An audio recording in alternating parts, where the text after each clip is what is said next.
Yeah, who are you? One of them fucking mercenaries, right? Fucking mercenary, yeah. Sounds about right. You know what I call your lot? Ore blades. And I got no time for ores.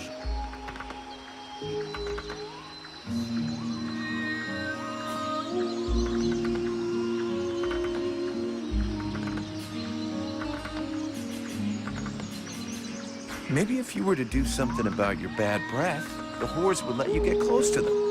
You know, I'm just saying. Go fuck yourself, ore blade.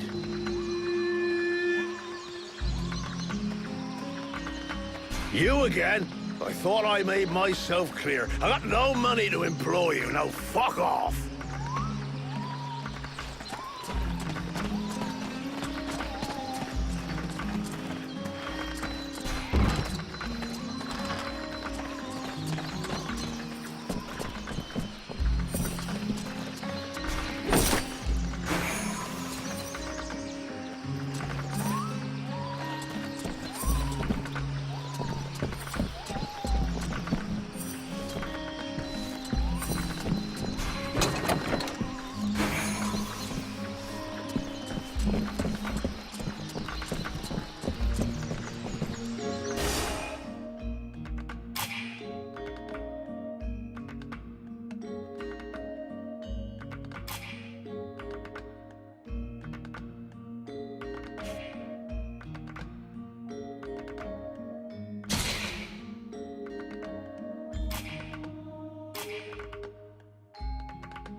Swamp is our best defense. Happily, the wildlife are just as keen on attacking the dead walkers as they are the villagers.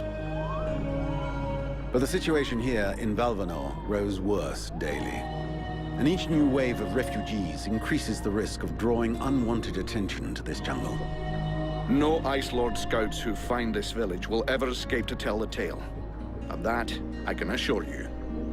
Also, my men are reinforcing your defenses. Forgive me for saying, but you have some serious weak points.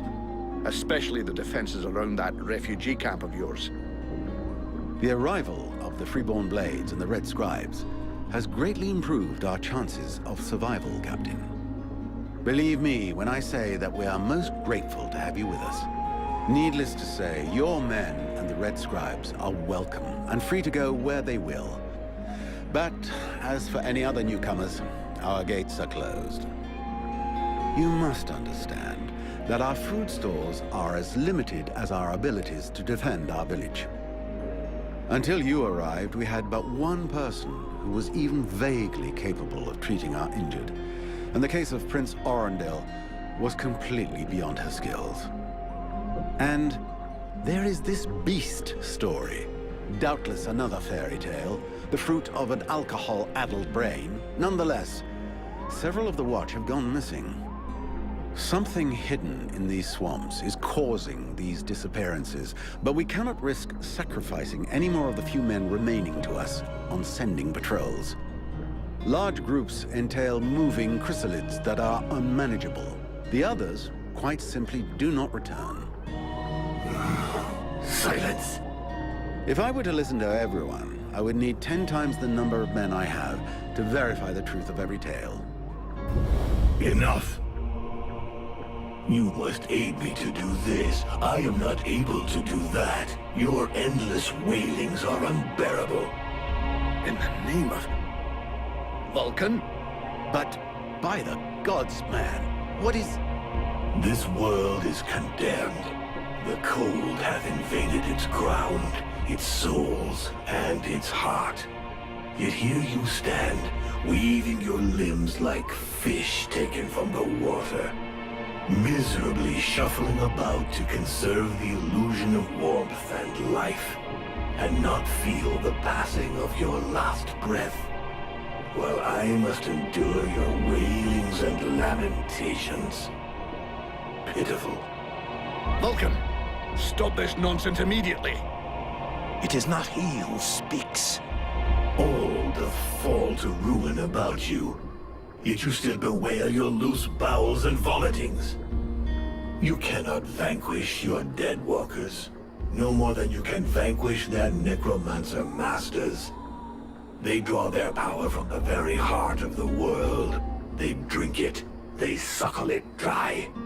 Your only chance to cleanse what your own hath corrupted is to go to the World Heart and liberate it from its servitude. The World Heart is a myth, a forgotten fairy tale, no more real than dragons or dwarves. A myth. Continue hiding behind thy puny barricades, and thou wilt soon join thy myths and fairy tales.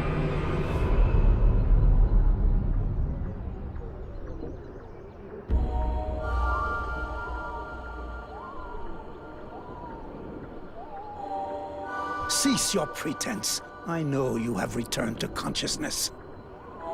What the hell happened? I was just listening to the steward blabbing away with the captain, and then... And then you lost control. I don't know, it's like something in my head zapped me so it could use my mouth. But I was still there, still thinking what I was saying. This is not the first time you have felt this presence manifest itself. No. No, it's been there since the temple. It's also in my dreams. I think... Interesting. It would seem that your body is host to some other entity. And it is clearly a spirit of fire. No kidding. I got a demon in my head. Something of the kind. In truth, I could not say what it is. Not yet, at least. Don't make me laugh. After all, it's your disciples that let this thing out of its cage, right? That has nothing to do with it. Do you have any idea of the implications of this incident?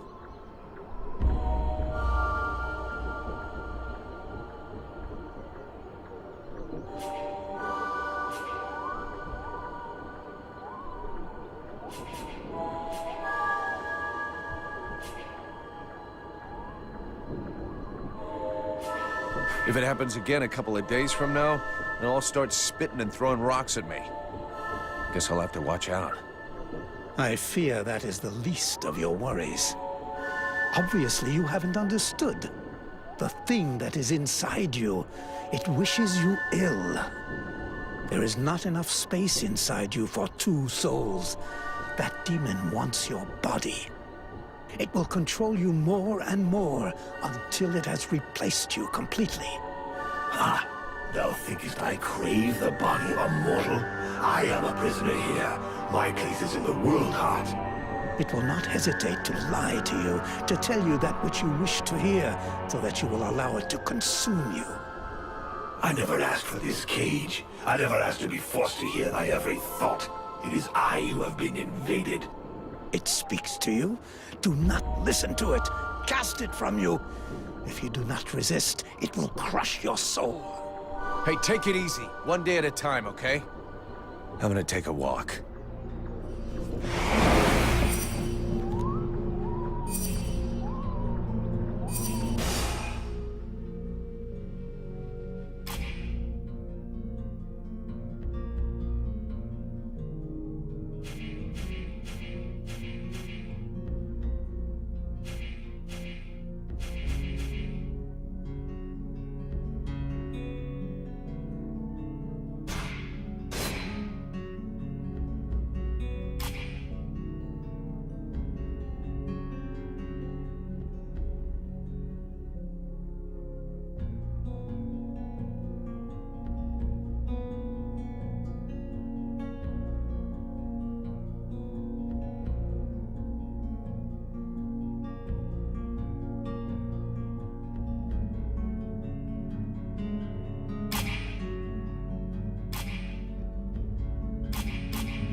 I am busy, mercenary.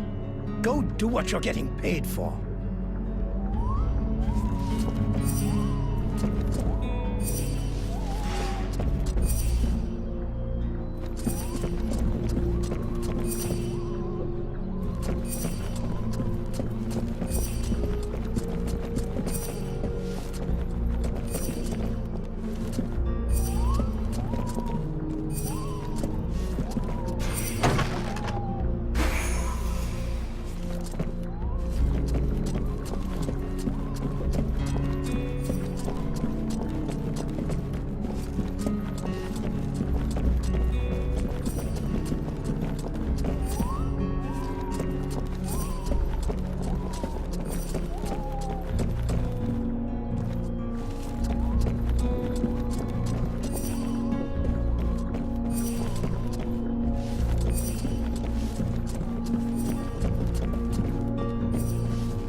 Mr. Vulcan, what brings you here? I've got a few questions I'd like to ask about this village. I imagine there are few who are better placed than myself to answer them. How come it's you that's running the show here? What a question. Because, my friend, someone has to. You imagine I'm doing this for my amusement, perhaps? Doubtless you wish it was someone else. The chief of the watch has trouble organizing 3 peasants. Our dear apothecary is evidently keen to give succor to any and every poor soul who wanders into the healing house.